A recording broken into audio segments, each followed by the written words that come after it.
La foi comme porte vers la réalité divine. La foi chrétienne ne se limite pas à un sentiment ou à une conviction intellectuelle. Elle est le moyen par lequel nous accédons à la réalité objective de Dieu, à son royaume et à la présence vivante de son esprit en nous. Dans un monde dominé par les apparences et les désirs humains, la foi nous permet de discerner l'invisible et d'entrer en communion avec le Dieu trinitaire. Cette méditation explore la nature de la foi, le rôle du Saint-Esprit et notre espoir de nous unir à Jésus dans la gloire éternelle de son royaume. La définition de la foi. Hébreux 11 est généralement connu comme le chapitre de la foi.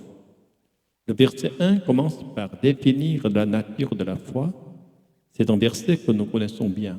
La foi est la réalité de ce que nous espérons et la preuve de ce que nous ne voyons pas. En réalité, il n'est pas facile de saisir le sens exact de ces mots. Le mot réalité traduit le grec hypostasis. Analyser ce terme montre qu'il est composé de hypo et stasis, stabilité, établissement. Ce qui signifie une fondation, une réalité objective, une preuve ferme.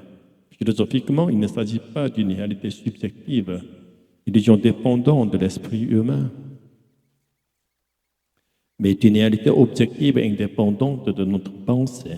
Ainsi, la foi n'est pas un espoir subjectif qui peut ou non se réaliser selon les circonstances ou nos capacités. Elle consiste à croire en quelque chose qui existe objectivement, indépendamment de nos désirs ou attentes. Et elle nourrit l'espérance de s'unir à cette réalité et ne se limite pas à un simple assentiment intellectuel. L'union avec Jésus est le Dieu trinitaire. Cela signifie que notre désir de nous unir à Jésus ne se limite pas à reconnaître intellectuellement qu'il était une personne exceptionnelle et Dieu. Nous croyons que ce Jésus est le Dieu qui a une relation personnelle avec nous, qui nous sauve et nous conduit à la vie éternelle, de Dieu devenu homme.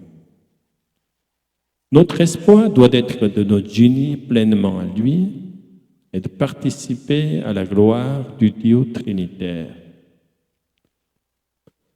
Le rôle du Saint-Esprit dans la foi.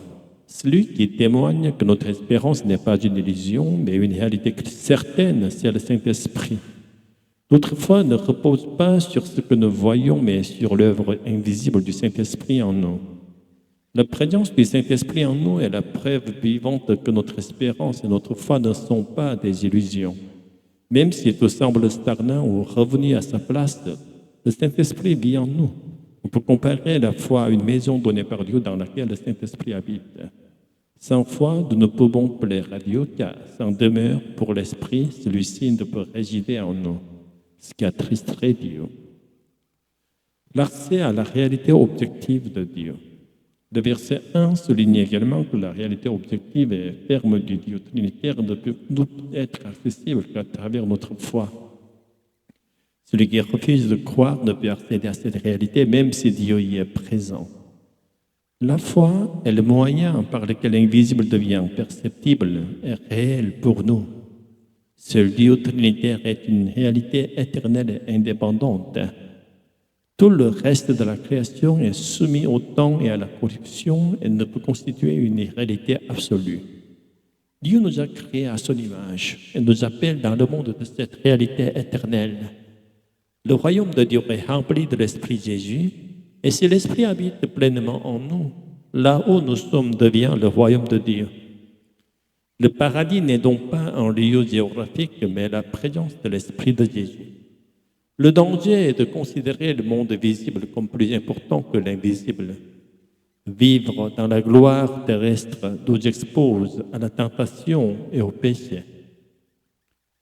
La présence de l'Esprit est la gloire du royaume. Seule la foi peut nous ramener à Jésus et nous conduire dans la réalité du royaume de Dieu, incomparable à tout ce que le monde peut offrir. Aujourd'hui, comme les héros de la foi d'Hébreux 11, puissions-nous, par la foi, entrer en communion avec le Dieu trinitaire et être reconnus comme citoyens éternels de son royaume. Alléluia, Amen.